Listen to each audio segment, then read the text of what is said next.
Hello everyone, and welcome back after a fabulous lunch and a well-deserved break and exhibition. I'm Dr. Gil Arieli, and I will be moderating this panel. Before I introduce my honorable colleagues on the panel, let me start by presenting some of the ideas we'll try to explore. We will speak on contingency planning and the challenges for border control and border management. We'll try to see how can we predict what will happen at external borders of the EU in order to better plan deployment of border guards, contingencies. And we'll try to do that not just in the context of the complexity that we're experiencing in the recent years, from examples of drastic geopolitical changes such as the Arab Spring, that is a reminder to migratory flows that can change without any prior warning, or even events such as predicting air traffic growth, trying to understand unexpected events and their influence, volcanic eruption, or drastic changes in economic situations and how that influences traffic across borders. In addition to that, discussing contingency planning is very timely because member states which have an external EU border have the obligation towards other member states. And here we'll relate also to EU tools, vehicles, and resources such as the fund that will be discussed or mentioned later, the Internal Security Fund, which relates between 2014 up to 2020. So we'll try to not be dealing with theoretical concepts, but very much practical aspects. In fact, even the academics on board the panel are with practitioners' background. To do that, I'll start with introducing the panel members. I'll start with myself. As I said, my name is Dr. Gilad Arieli. I manage Liron Systems, which is a research and consulting firm. I have to start by disclosure, due diligence, that we did also the study for Frontex on futures of borders. The first slide that you have in front of you is the aligning idea that emerged from that study on the futures of borders in the EU. And in fact, some elements of the study would act as base for things I will mention here. I'm also at the Lauder School of Government, Diplomacy and Strategy at the Interdisciplinary Center Herzliya, where I teach electronic government and research the very concepts that we'll speak of here. I used to be, for the last 2 years, visiting at California State University, teaching their international relations and elements that relate to cybersecurity and to innovation. I'm honored to have with me on the panel Marie Juritz. And Marie is the head of the analysis and planning sector in Frontex. In fact, one of the most useful research publications, which is the annual risk assessment that we will also mention the element of here as base for contingency planning. If you haven't read that already, make sure you get a copy through Frontex. I believe there is also a public version of it available online. In addition, I am honored to have with me Henrik Nielsen, who is the head of the unit at the Director General Home Affairs of Border Management and Schengen Governance and Relations with Frontex at the European Commission, that will bring us the high-level poet intent, if so to speak, of the Commission in regard to policy of borders. And I am also honored and have the pleasure to have with us here a friend and colleague, Mr. Richard Warrens. Rich is a doctoral researcher at the University of Surrey and part-time analyst at RAND Europe, but I should also mention for the same due diligence that he was on my team researching for Frontex the future of borders, and elements of it he might use as well. In his past, Rich was previously serving at the Army Intelligence Corps and the British Metropolitan Police Special Branch. So as I said, academics on the panel come from practitioner experience as well. I think the first open question, interesting to all of us, and and to the panelists as well, is why do you think contingency planning is so critical for border management?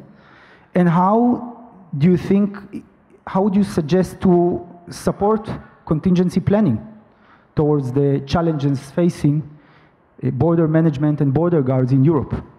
We would start with Marie. Thank you, Gil, and thank you. Good morning, good afternoon. We're already at that stage of the day. To open this discussion, I would like to make a few basic points about Frontex risk analysis, its approach to future studies, and also to contingency planning.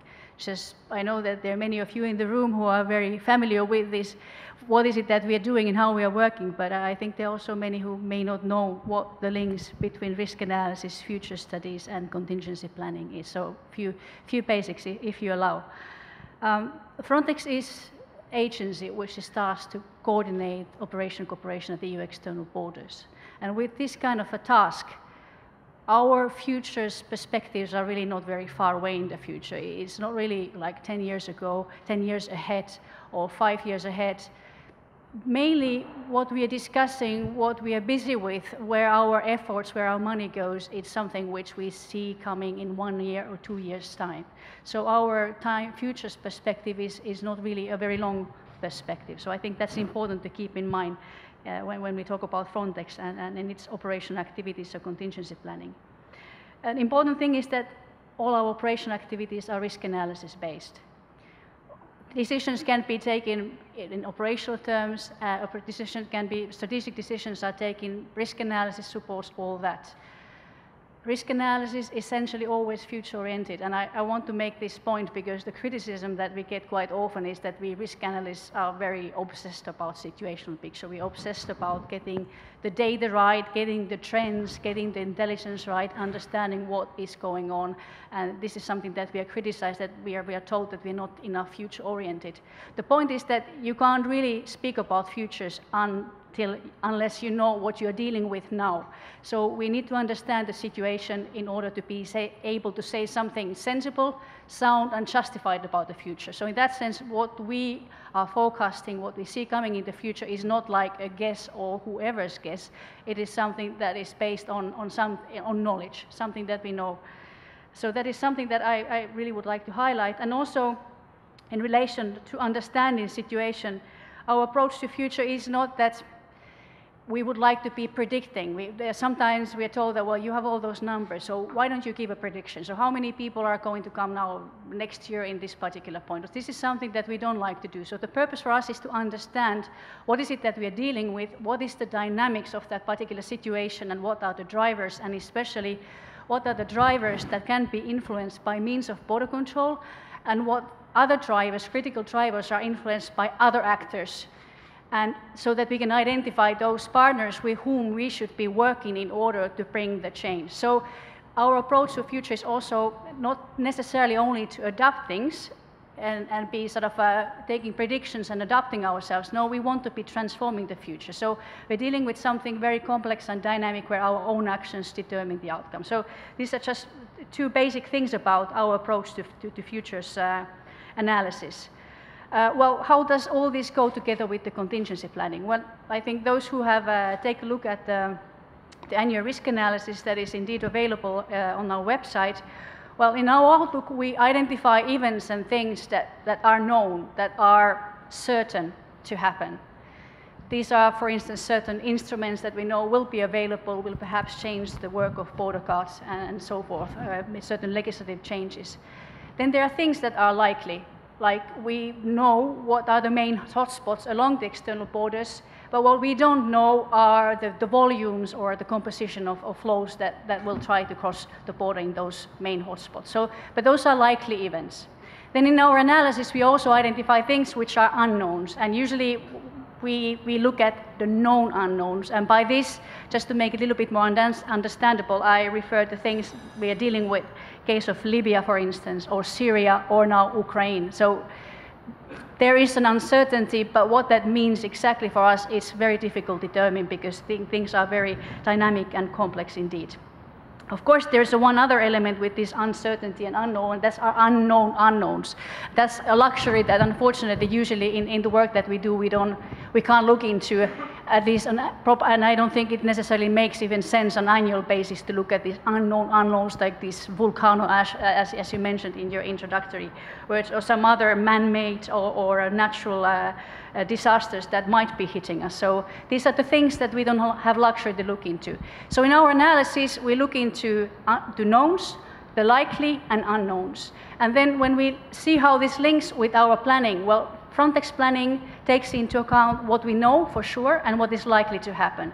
The uncertainties are something that we don't cover with our operational planning, and there is a very good reason for that. If we would start allocating resources to something that may or may not come and the probability is not very high, at the end of the year we might have a couple of millions of euros left and our masters would not like it, and actually they will punish us for not having managed these resources in a sound way. So mainly when we plan and when we translate the risk analysis into operational plans, we look at what we know and what is likely to happen. Uncertainties, we leave to the area of contingency planning. And there, then, this is the final point I would like to make, is that when it comes to these unknowns, these uncertainties, and there the risk analysis come into picture by keeping a close eye on these uncertainties and keeping our operational decision makers informed. We try to we try to monitor our environment, read the signals to understand which direction things might be going, whether the risks are increasing,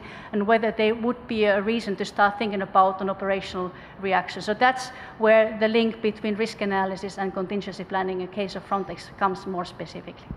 Thank you, Marie. I think this is a very interesting base for what we'll try to do here, and that's weaving together contingency planning and enhancing it based on risk analysis, futures studies, and other approaches. To continue the direction, I would like to move to Henrik and to ask for your views on the importance of contingency planning and what do you think could be done both shorter term and longer term. Yeah, thank you, Gail, and good afternoon, everyone. Well, I have to say, first of all, I'm a bit destabilized by your introduction because it's the first time in 16 years that somebody has associated the Commission with poetry. And I need to figure out how to make that association, but we'll have to see afterwards if I manage in any way.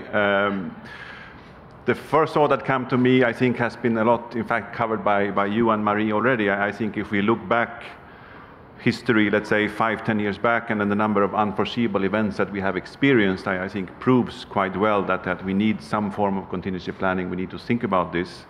That goes both for external events such as Syria, Libya, etc., but also what I think is an excellent example, the unforeseen but massive financial crisis of 2008 and its impact on both legal travel as well as on irregular migration, which was unforeseeable, but which is highly relevant for how we manage our borders.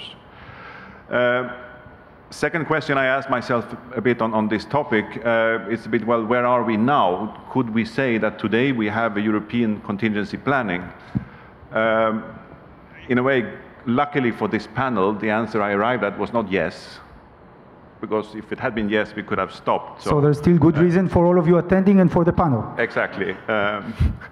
Rather, I would say we do have some elements of contingency planning. We do have certainly some well-known tools that you also referred to. We had the emergency funds available both under the former External Borders Fund, now under the Internal Security Fund. We have, of course, the rapid border intervention teams of Frontex. So both these tools set up to deal with unforeseeable events or drastically changing circumstances at our borders. Nevertheless, to let's say be self-critical, one would have to say these tools were perhaps not created based on a contingency planning, and hence not necessarily based on needs, in the sense what would we need if this and that happens. They were, I think one would have to say, without being too cynical, created based on what we could agree on. So how much resources were the member states ready to pool for the rapid border intervention teams? How much financial resources were they ready to make available for a future emergency fund? And that was the driving factor, not necessarily a contingency planning in itself, which one would have to be honest and say we don't have a European-wide planning of that kind. What I think, on the other hand, is it's a bit wrong, as usual, I would say, to focus only on the EU level, because on border management, as always, we're talking about a shared competence where it's the Union and its member states together who take care of our borders. That would also mean, if we start to think about any kind of contingency planning, that would need to be a joint effort at EU level and member state level. Same for the tools. It cannot only be for the Union to provide, contingency planning tools or emergency tools, but member states also need to have their own tools in relation to their part of the border. And if we want to have a solid planning, we would need to put all that together and look at it in a bigger context. Last point for this first round, though, perhaps also to say, again, I think one cannot only focus on this particular planning without looking at the robustness of the system in itself. If we have a system in all its let's say, elements, legislation, equipment, resources, training, evaluation, etc., all that makes up a border management system, if that is not robust and well-functioning enough to deal with the normal business, which is in itself already a massive workload, taking into account the travel flows and the size of our borders, then I cannot see how we could even build any kind of contingency planning on top of that, because by definition, if the basic system is not robust, it will not survive, let's say, a kind of external shock. And there, rightly or wrongly, but that's perhaps where we had focused most of our efforts at Union level over the last 10 years, is to build up this robustness and have a solid system in place, which is reasonably uniform at all our borders. And then on top of that, we can come with, let's say, the contingency planning. But I'll stop here at this stage, and I'll come back later a bit on my ideas how one could develop that more at European level. Thank you, Henrik. I think this very interestingly connects to some elements Marie described. For example, the blanket that is always too short, and on the other side in contingency planning, in wanting to give you, your services, your organizations, the capability and the resources, as well as Frontex. At the other hand, it needs to be appropriate to the expectation, contingencies, risks, etc. So there is a certain tension here. Also, I think it relates to the longer term policy versus the shortest term and aspects of risk analysis, which is factual based, as Marie described. I think also interesting, Henrik, that you mentioned that it is done with member states, because I think the practitioners in the room, very much you here, are the input, and we'll get to that in the Q&A at the end, for what are your needs from the EU, from the Commission, from Frontex for contingency planning, and your suggestions for it. I think in that I would move to Rich and ask you, Rich, what do you think are the coming challenges now and in the future for border guards as you relate to contingency planning? As you do that, I'll just put in front of us the aligning idea that you have seen earlier, which emerged in our study. You can see that it describes two dimensions, short to long-term border crossings, and also regular to irregular, thus creating 4 quadrants, where you have the regular border crossing, which are short-term, like tourism, like business, and at the same time you have the longer-term regular, like migration, and you also have the irregular short-term, from smuggling to all others irregular, and the longer-term irregular, which you might relate to. I'll put in front of you the diagram of the different ratios, because obviously most of the traffic is the regular short-term. Yep. Would you focus on that? Yes, first of all, can I just say thank you very much for the invitation, and thank you to Frontex for this great day. Good afternoon, everyone. I think if I follow on from the very interesting comments that have already been made, if I can take your analogy, Gil, there of the blanket is always too short, and almost follow on from that, I would say to some extent, and this ties in again with the regular migration, which I'll discuss in a moment, that it's precisely because of this multitude of different competing demands for border guards, who at the end of the day are effectively a first line of response. Because there are so many and varied demands, and because resources and personnel are limited, the reliance or the use of contingency planning, from my perspective, is that much more important.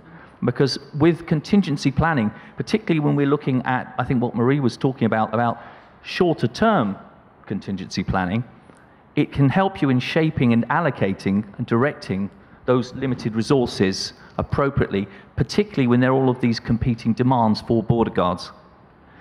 I think if we just have a look at some of those competing demands now, as Gil was saying, the vast majority of flows, as you can see in the diagram, about 98% are regular short-term transit.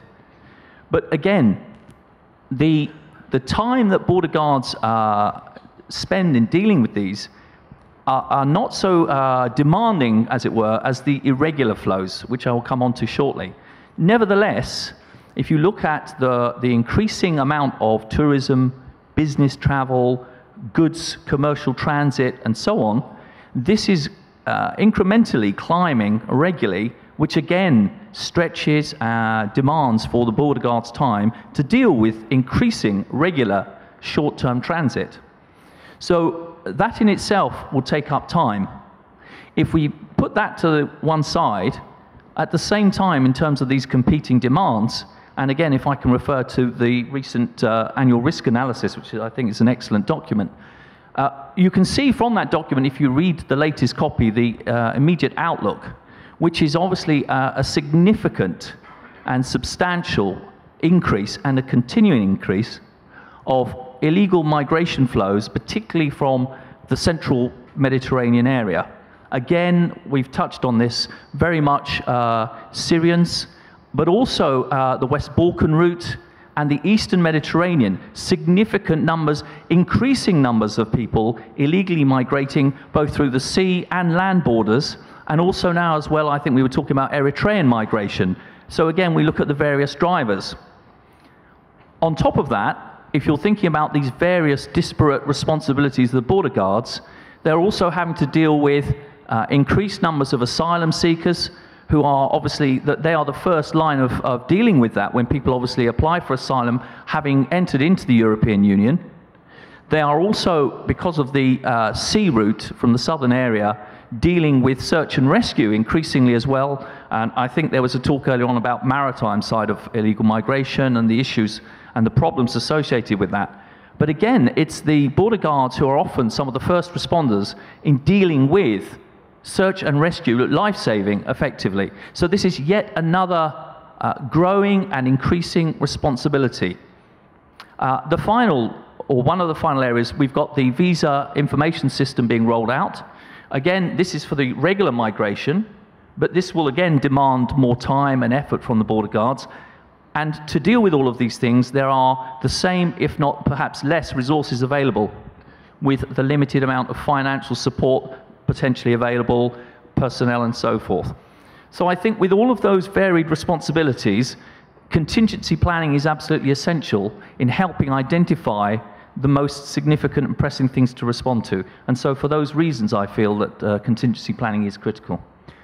Thank you, Rich. Definitely that highlights why, although the vast majority of the border crossing events are the regular and short term, in drawing our attention, as we do in this panel and you all do in your work, we should focus very much also on the irregular and trying to understand, to see if we can, what can be anticipated in the regular as well. That said, my next question to all of us on the panel is, do you think future challenges at borders can be anticipated and foreseen? And if so, does that reduce perhaps the need for contingency planning?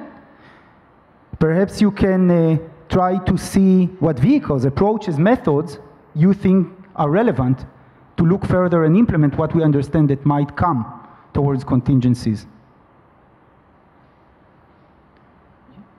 Marie?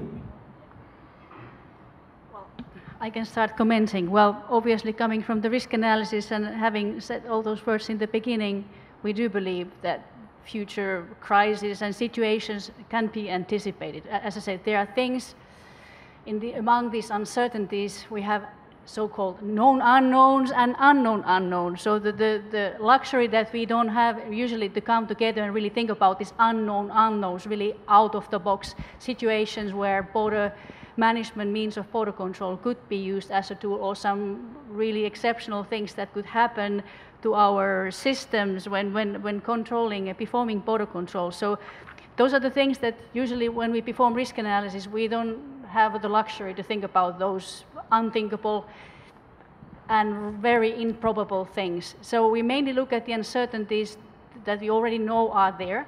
And my solution, of course, being a risk analysis specialist, is that through monitoring, identifying those drivers that are important in the dynamic of that particular uncertainty, we can monitor, we can assess to which direction things are evolving, and also from the basis of the knowledge that we have accumulated a lot of knowledge over those years that we have been working together within the EU Borders community and beyond.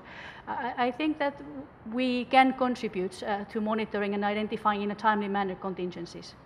Thank you, that's very important, and I'm sure that other measures mentioned before that implement the concept of risk analysis at Frontex, such as the joint operations and other practitioners implementable aspects of your work and Frontex work, are a great support to contingencies as they occur, as they happen. I'm sure you'll elaborate on that later on. So, Henrik, do you want to add? Can I just add one thing? Of course, what was missing from my explanation was that it does not still change the situation for the agency and Frontex as such, because what we can plan are the things that we know and that are likely. So the moment when these uncertainties are really become something that we consider likely, then it makes sense for us to plan that as our planning. So these uncertainties are bound to remain contingencies. And basically, as things are right now, contingencies and contingency planning is not good news for us. We are an EU bureaucracy. We have nice tools. But in order to activate those tools, it's a big effort, and it's a very painful exercise despite some experiences. So it's still the actual implementation of contingency planning and moving to that mode is not good. And actually, Marie, it's a terrific comment, because we are, as you noticed, in a football stadium, in a soccer stadium. So you have, to use the metaphor of soccer terms, kicked the ball to the air, to the Commission level, and to Henrik. If you can continue playing that ball now in the air, and tell us how do you think and what approaches, tools, and vehicles, including the ones you mentioned earlier, are useful at European Union, at Commission's level, to support the challenge? No, I would still go a little slower in a way. Before one could think about the tools, I think one will still need to focus more on the actual planning, which I still see as quite a big challenge for how to do that. Forgive me for asking, do you believe that we can anticipate and foresee at that level events that... To some extent, yes. I would say, first of all, the starting point is what Marie rightly said in the beginning. We need to know what is the current situation today. That must always be the starting point. And there, we have made great progress with Frontex when it comes to monitoring irregular border crossings, etc. But to be honest, and as we all know, the picture of regular travel at our external borders, we actually have a pretty poor picture about. Even like the basic figure of how many crossed the border legally last year, the only honest answer is we don't know. And that's a minor detail that we need to remedy in order to think more to the future. Then I think for the kind of contingency planning, I would say, first of all, it would appear to me, but that you will know better than I do, it is less a question of predicting the future, but imagining different scenarios and thinking about how would we deal with these scenarios if they would come true. But there, and that's the reason why I want to go a bit more slowly, I think we have a bit of a psychological barrier to overcome before we even get there, because we have a tendency, to block out thinking about bad things. To think, well, maybe in 3 years something very bad will happen over there, and that will put us all in a tricky situation, and what would we do? Well, we prefer not to think about potential bad things. In any case, we are busy enough with daily reality, we are busy enough perhaps with dealing with the crisis we had yesterday. So to speculate about further disasters 2 years down the line takes quite, let's say, a psychological effort to overcome that. I would say even a political effort to overcome, because it can also be seen as quite delicate both for the institutions and for governments to be seen as, speculating about things going down the drain in the neighborhood could be perceived very badly or in the wrong way. So that would be for me the kind of first barrier to overcome, that we allow ourselves to think in this way, to imagine these scenarios, not completely out of the blue, but still difficult scenarios that could happen in the future, and then think through how could we deal with that. which again, for me, does not necessarily mean that, each scenario needs its own special operational emergency tool. Perhaps, and that would be ideal, you analyze a scenario and you realize, okay, our normal system is sufficiently robust and adaptable to deal with that scenario, so we don't need any emergency tools for that. Maybe we need one for this one, but that's what needs to be analyzed before you come to the conclusion that you need new tools. I think that's very interesting, and in fact, it very much connects to a question that I'm sure is in the mind of every operational agency, any practitioner thinking on one side, if I cannot really anticipate, or if I can anticipate some possible elements and I'm not allowed to elaborate them, I don't see that as appropriate for various conventions, expectations, or sensitivities. Should we deal in such an effort that tries to imagine the future? I call this futures thinking, whereas this is not necessarily something implemented on the spot. To do that now, I'll try to give some of my contribution to the panel, as I was asked to do in advance, and I'll relate to an attempt to weave together the approaches of risk analysis that is based on the trends, drivers, and the data we already have with the problematics that you raised, Henrik, that is very true, that the data is, of course, the foundation for any extrapolation towards the future, more immediate or 2 years term as you look into, or longer term, because in future studies approach, 2 years is not even considered long-term or short-term futures approach.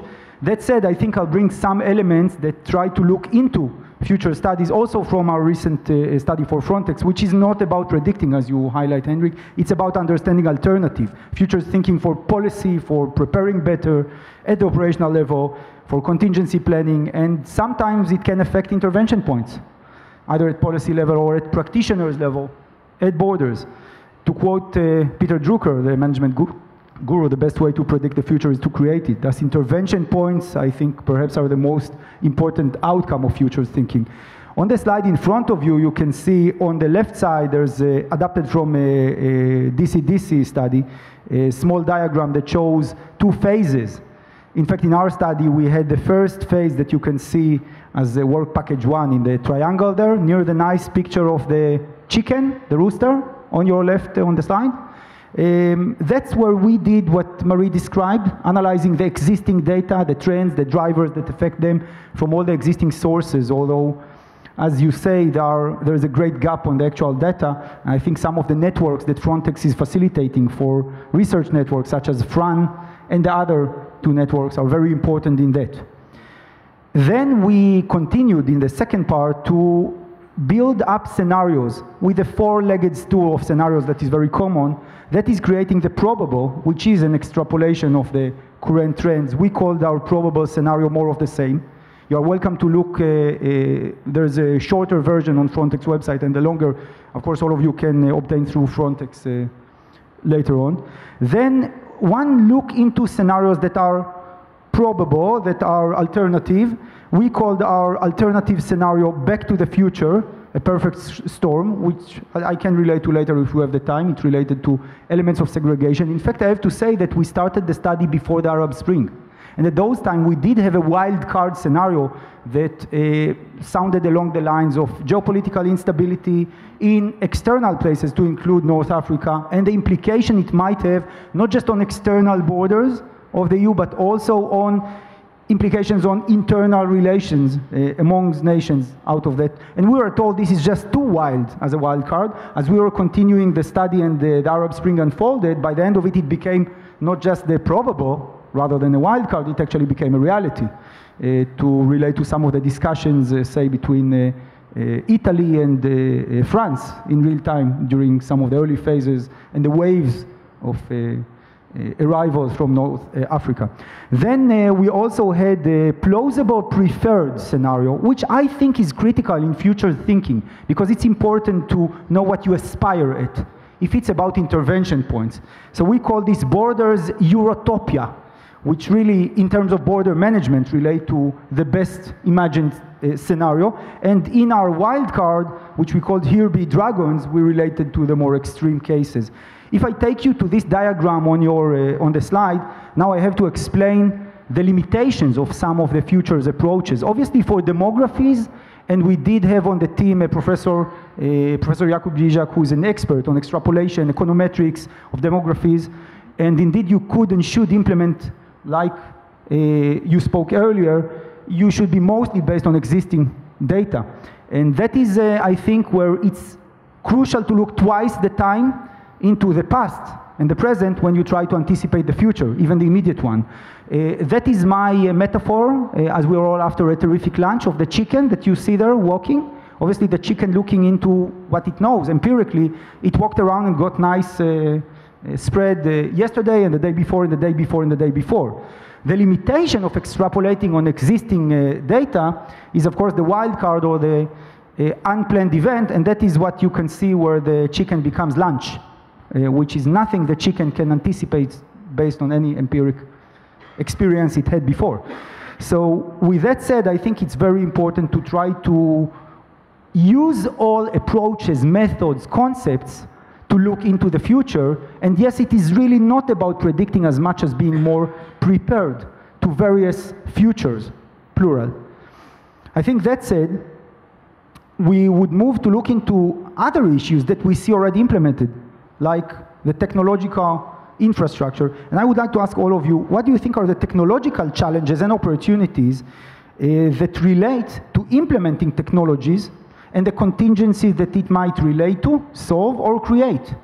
Also interesting to look into socio-technical implications when you implement the technology and what contingencies you think it creates for border guards. So maybe we would start. Who would like to? Rich? Just before I respond to that, can I just say, which ties in and underlines all of, I think, what's been said earlier, is probably fundamental, is actually developing a culture of sharing intelligence and information and international cooperation. I think for all of these measures, whether it's shorter or longer term, clearly, critically, relevant information from member states is obviously essential to shorter term risk analysis or futures methodologies, generally because you're building on the known unknowns, etc. So I think that's a very important factor in cultural amongst the various border guard organizations. If I respond to your question there, obviously about technology, I think a number of studies have suggested that the integration, a sort of socio-technical integration of a highly trained individual with advanced technology is the best way forward in terms of enhancement, effectiveness.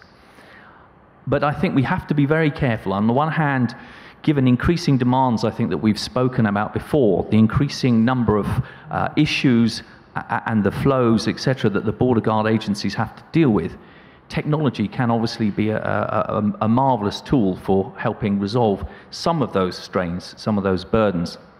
But I think on the other hand, there's still the human factor.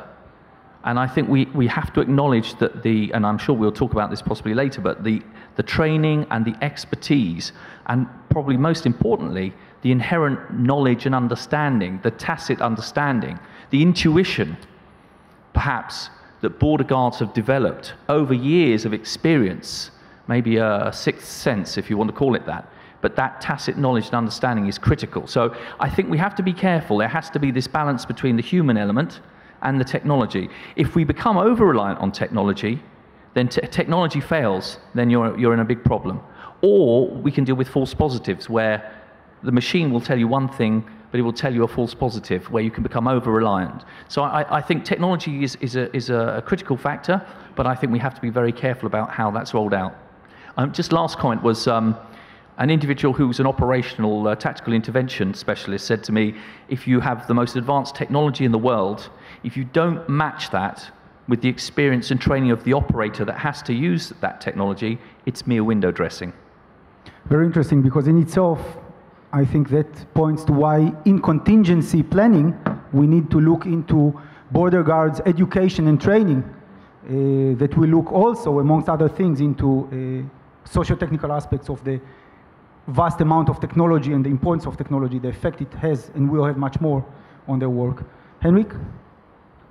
Yeah, only one reflection to share on that, which I think we do try to take into account when shaping new policy initiatives, but which doesn't mean that it's easy, and that's the use of technology at the border. where we have to, of course, take into account that maybe one day they will not work, or what happens if there is a power cut or something like that. And that's another example of how important it is, because if there is a power cut in my office and I'm told that the power will only come back tomorrow, I will happily go home. The border guard doesn't really have that option. He can't really say, you know, sorry, power cut, borders closed for the rest of the day. I don't know, when he comes back, no more traveling. You can't do that, basically. So you have to be ready also, contingency planning, to be able to operate without your latest database or your latest machine as well. Very important. I think that raises a whole new issue and the importance for contingency planning as technology becomes more and more seminal in the work of border guards and for all of us, because we tend to trust it, as you say, and then to not be able to work in the old way we worked without it, which becomes a crucial element in contingency planning. The issue of cybersecurity proves that in various areas more and more, as we see the threats emerge, the more capability that a nation has, the more vulnerability it creates. I could only mention the best example, I think, of Estonia as the utmost advanced electronic government nation, having in early 2007, in March, had the first internet election with biometric and ID advanced capability to create that. However, at the same year, as we all probably remember, it was also attacked, and because of the level of reliance on either electronic government and services and also on electronic banking, it did create, as you say, a situation that for quite some time the nation was, if not paralyzed, then I would call that weapons of mass disruption, definitely disrupted. Now, borders cannot be disrupted. Any reflections on that, Marie? I think there is not too much that I can add. I think the human factor was highlighted by Richard. So also when it comes to risk analysis, I think that technology provides us a lot of opportunities, better access to data, better tools, we can be more efficient and so forth, but still the analytical process, the thinking and the understanding, you need to have their human interface. So they will not do the thinking. The technology and tools will not do the thinking for us. That there needs to be someone who understands what one is dealing with and also understands the causal relations and so forth. So I think that's like they said about a fire is a good servant but bad master. I think technology is a good servant but should not with the masters in our work. I think in that it nicely connects to an earlier notion that both you mentioned, Marie, and Rich elaborated a little bit, and that's the value of networks. As you speak of connecting to the practitioner who has the boots on the ground, who is at the border crossing, who knows the localized intuition, this sixth sense. And today we know we understand intuition, these 12 seconds, as the director of Frontex described in the first panel this morning, and the fabulous publication that you have in your bags. You see, I am promoting all the time the existing publications of Frontex. And that said, I think that the 12 seconds of intuition, which today we do understand scientifically, we understand intuition. If anyone is unfamiliar, I highly recommend going back to the studies done by Gary Klein on understanding intuition. It is crucial to both understand that and through education of border guards try to see what of it could be permeated. However, I think it connects to the networks that you both spoke of. And here I would like to ask both of you, in what do you think the networks, be it the networks for research, for Frontex, or networks that allow to get back capabilities for contingency planning, in what do you think networks are relevant? And beyond that, I'll ask, do you think contingency planning can be based also on border guards outside the EU, which proves sometimes critical as we relate to the external borders? Who would like to?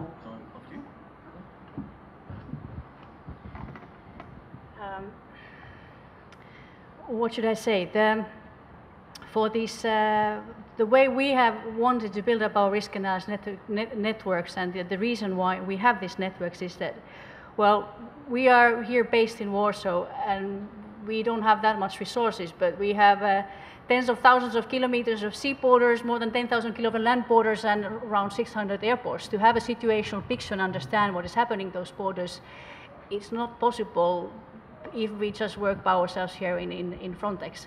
here in Poland. So we need to connect with the experts in member states, and we need to work together to have that situational picture and really understand what is going on. By looking at numbers, figures by ourselves here in Warsaw, we wouldn't get much wiser. So what we have aimed at is to establish something we call EU Borders Analytical Community, so that we do that work together. So we collect data, Frontex facilitates this joint work, and what we generate is knowledge that is shared knowledge that's kind of a property of the community. We felt that this way of working is very fruitful, and it's not kind of a reaction to fires, but it's more it's proactive, it's continuous, and the results it brings we felt are excellent. So we have tried to roll out this concept out beyond EU borders. So we have established similar regional risk analysis networks with our Western Balkan countries, with Eastern Borders countries, also looking to Turkey and down to Africa, the West and North Africa. And our feeling is that indeed there is a lot of knowledge there. And it's very important that we have opportunities to come together, share our experiences, put all these bits and pieces in puzzle together, and when we are able to do that, we all learn, and we all know in the end a lot more. And also, we also think we can have also an opportunity to think about that could be the next step. It's not always possible in every context from the beginning on. What is it that we as Bordercast can do to mitigate certain situations? Maybe in the beginning is not too much, but at least to have a common understanding, have a knowledge, and in the best case even common understanding why we have certain issues.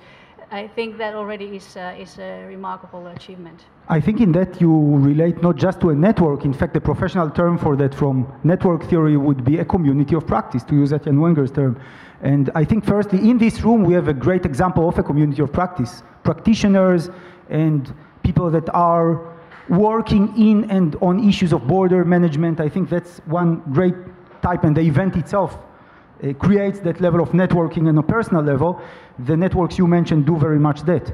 I use a phrase which I posted on the slide just in front of us called, it takes a network to beat a network. As we try to understand what happens, to include in borders, we are looking at networks, at adversaries, organized crime, terrorism, smugglers networks. All these networks, the best way to approach them is by relating to how do we create such networks that can share information and knowledge in real time. In fact, the actual example here shows from using the Milgram's famous 6 degrees of separation, which we are all familiar with today, which of course becomes much shorter at the age of the internet and the social networks. It shows a specific study just published by CTC. Maybe you would like to elaborate in a second about it, rich in the context of adversaries, but it does show how things are connected on the other side of the borders as people approach it. Henrik, what do you think could be done to create more networks, connect communities of practice, and try to put that into an element that is relevant for contingencies to deal with them as a policy or at a policy level? Yeah, honestly, I don't think I have any brilliant new ideas in that sense, because I think Frontex already represents a good model, and it links very much to what you said, because with the rapid border intervention teams, which is kind of a pooling of a reserve to deal with crisis situations, contingencies, etc., is something that in itself it was created on paper with certain rules and obligations on the member states. But it is now, I would say, or dare to say, workable and deployable because of the preparatory efforts that Frontex have made in common trainings and exercises, which indeed creates a network of this reserve.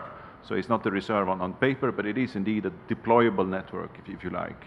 And I would dare to say we are not unique in that sense, because you can find a similar model, for example, in the area of civil protection and the pooling of resources and reserves for earthquakes, forest fires, and the like, builds on exactly the same principle.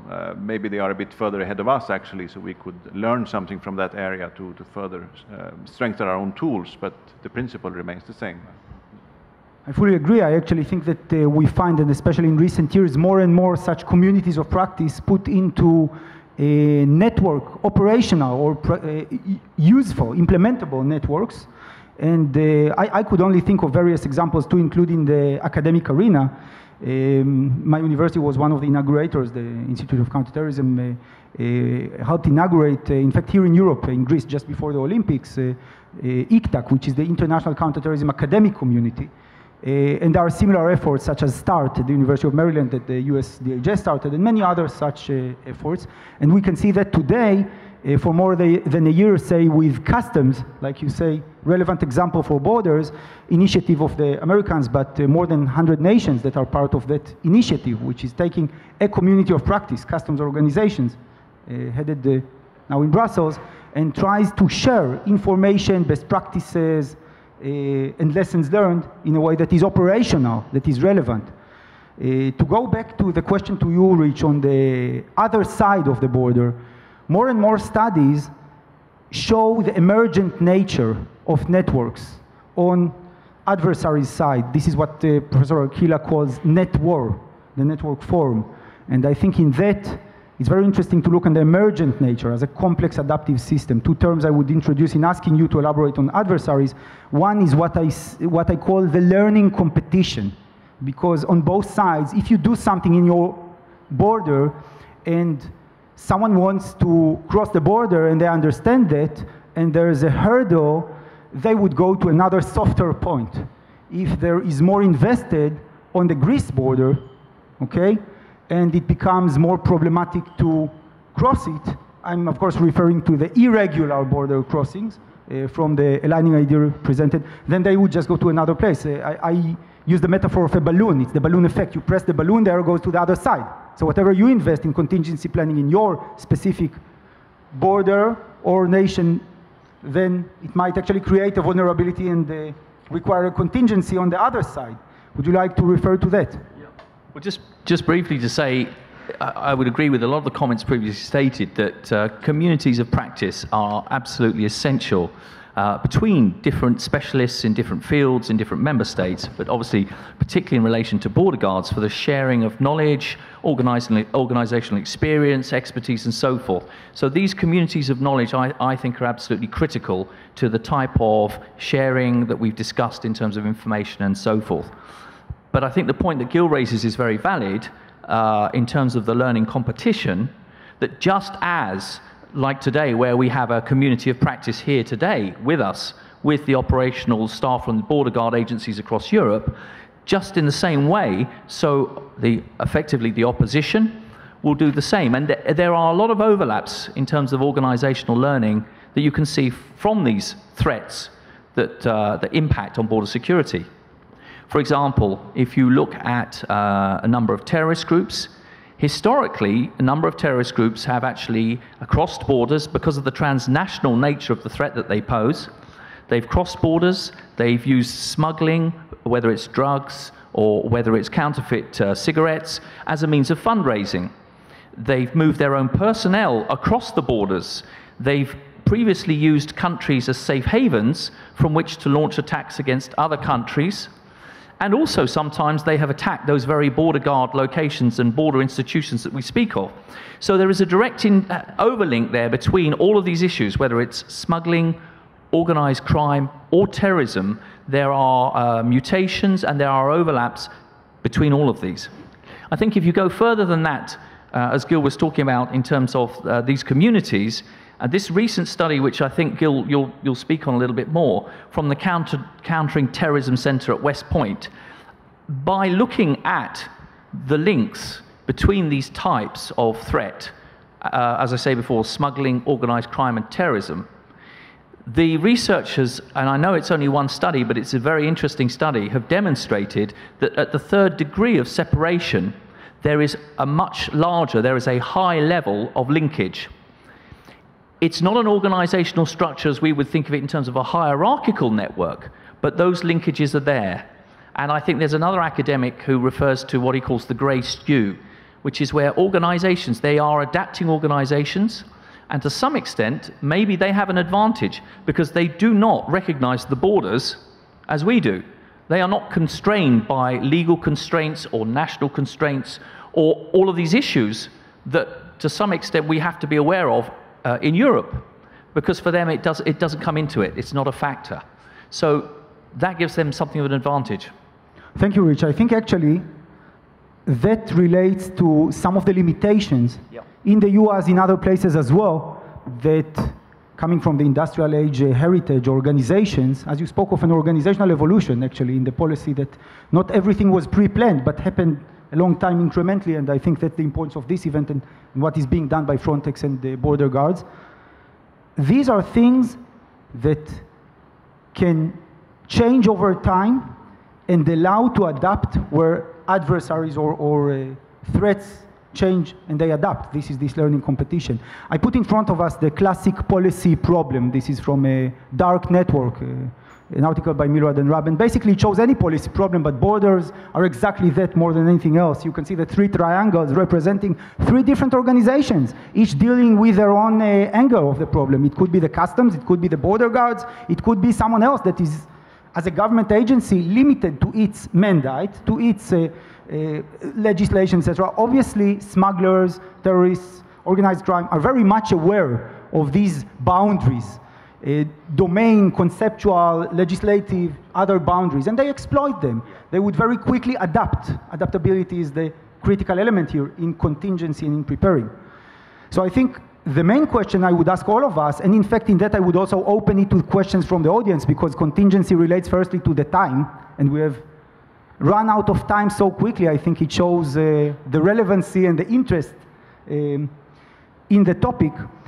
I would ask all of us and all of you, how do you think we can create this adaptability, this capability to be adaptive, to change at organizational level, at border guards, at EU level, Frontex and Commission? How can we do that? What can we give as tools?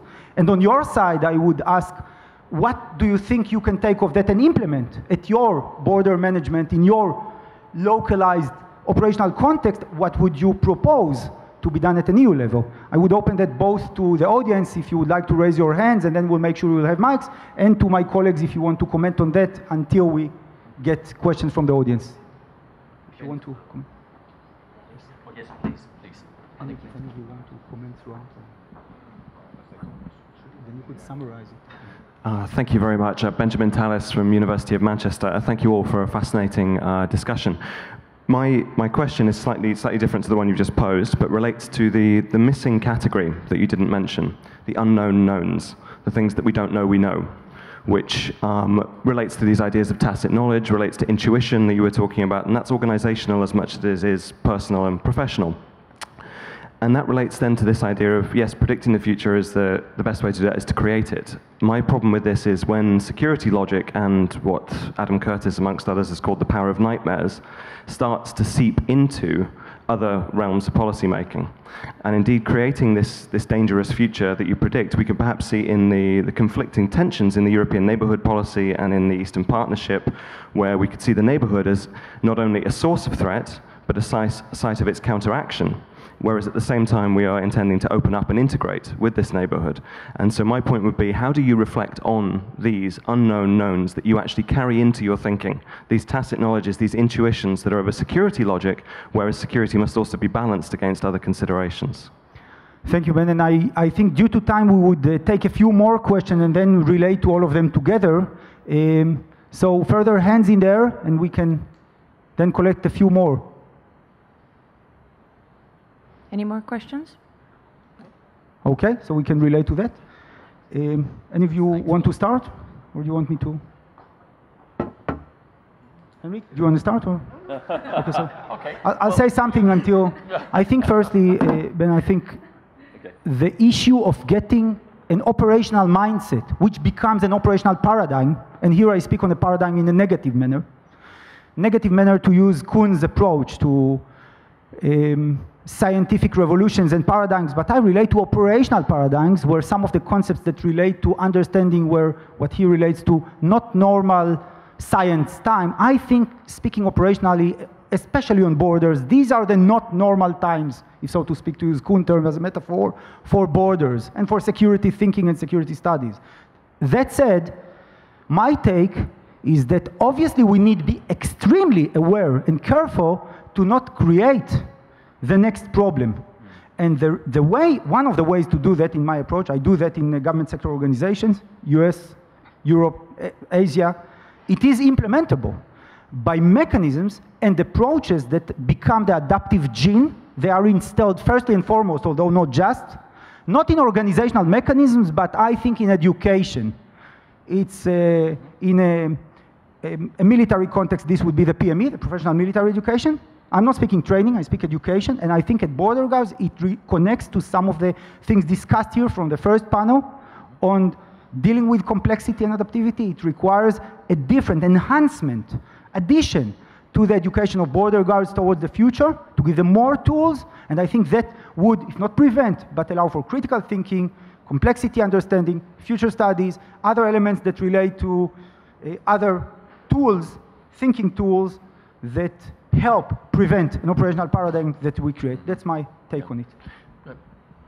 Yeah, if I start with that question, I can see the problem, and that's a bit what I tried to relate to before, that it's not that easy to engage for a political institution in this kind of scenario planning, because indeed, I would say a prerequisite to meet what you said would be that that kind of scenario planning is not driven by any preset agenda. You start with a blank sheet of paper, and then you try to define the scenarios, and you ask yourself, how would I deal with that? Not in the sense of, you know, I need to get support for this and that political initiative, so let's imagine a scenario where we would need it, and then we can back it up. Then you have the agenda, and then it gets wrong. But that's why it's difficult. It's not that easy to do, I think, in reality. It's something that we would need to learn. But it goes both ways, too. I mean, it's not necessarily to drive security initiatives. It's also highly relevant, perhaps even more today, to ask ourselves, so what if at the border section, which did not experience this over the last 20 years, there is a sudden arrival of 75,000 refugees that we need to take care of? Are we prepared for that? And that's a perfectly neutral question, which doesn't need to mean, you know, that we are speculating or assuming that a certain thing would happen, but we're just asking ourselves, what does it look like on our home front? Are we ready to deal with different things? Coming to your more general question, look, I have no miracle recipe or something. I think to connect with what you said at the end on different policies, different agencies, you always need to try to take this more holistic view. That, I would say, is trap number one, including for being adaptable and ready to deal with the unforeseen, is when you start to focusing on narrow policy fields, and you only focus on one at a time in isolation, and you don't see how they all connect together. And that's indeed where you get this kind of effect with different agencies and authorities that don't talk to each other. That's one element. The other element is, I think, to be continuously also self-critical and evaluate yourself and then see, how are we performing? Is it a bit more than just barely good enough? Okay, all right, let's see next year. Or can we aim a bit higher and then also build in the flexibility, adaptability that we need to deal with critical situations? I think definitely it calls for considering a more iterative, dynamic evaluation of policy in accordance with the changing dynamics of the environment. With time being what it is, if Rich or Marie, if you have some short comment on that, then I think you should. But just before that, I would say that we have decided, because of the interest of the participants in the panel, to extend the panel and the question of what do you want of the EU and Frontex, so that you can implement all this at your border management in your nation specifically, by extending it into the dinner and the drinks after that, so that any additional questions and chat, I would invite you to approach any of the panelists here, and we'd be happy to develop that further, time allowing over, again, as I said, dinner and drinks, courtesy of Frontex. Rich, Marie? Well, far be it from me to actually hold people up from dinner or drinks in any way, but so I'm going to keep this very brief. I think Ben highlights as well, and just an aside on your question, but I think it does also, separate to what we've discussed, highlight this complex dichotomy in terms of the role of border guards, because again, on the one hand, we're asking border guards to stop illegal migration across borders, to intercept, to identify, and to stop that, and also now we're saying we also want you to be aware of returnees from the European Union who've been involved in terrorist training or whatever in Somalia or Syria or wherever. And at the same time, coming back to the point you made, we're also expecting them to be thinking in terms of humanitarian terms, of search and rescue, of actually rescuing people, of dealing with asylum seekers and so on. So there's this kind of implicit dichotomy between these demands, which makes it extremely difficult at the human level for border guards to deal with these, because they're kind of very different and completely different demands on them. And again, I think we come back to Henrik's point about the only way that you can really best prepare is developing this culture, this training, this understanding, and really the quality and experience and expertise of the border guards. So they have that flexibility within themselves. But it's a human fact, but it's an interesting point. Any last one? I think depending on which part of the organization would be represented in this panel, there would be probably different answers to your final question. And unsurprisingly, my emphasis is, of course, when it comes to enhancing anything in relation to contingency planning, is to put efforts in risk analysis and monitoring of uncertainties. That, to my understanding, gives an advantage also in any operational reaction, because it helps your understanding of the situation, and if you in a timely manner identify those weak signals, make sense out of that, and communicate those findings, then that gives you a bit of an advantage before you actually, so you are able to deal with monkeys instead of gorillas in the end. So I see that's... I agree that even the more rigorous data coming from such networks is a tool to better be prepared. And I think that is just one of the many issues which, again, dealing with the contingency, planning the contingency of time, I think that I would first of all like to invite all of you to continue this discussion, not just at the dinner, but basically in your daily life as a community of practice, this room, and not just in this room, but with the facilitation and support of Frontex. I think that's part of the good thing of such a day. And then I would like to also thank my fellow panelists for what I think was a fabulous and interesting discussion and interesting debate. And we cannot summarize the issue of planning for the future, because we don't know what it will be.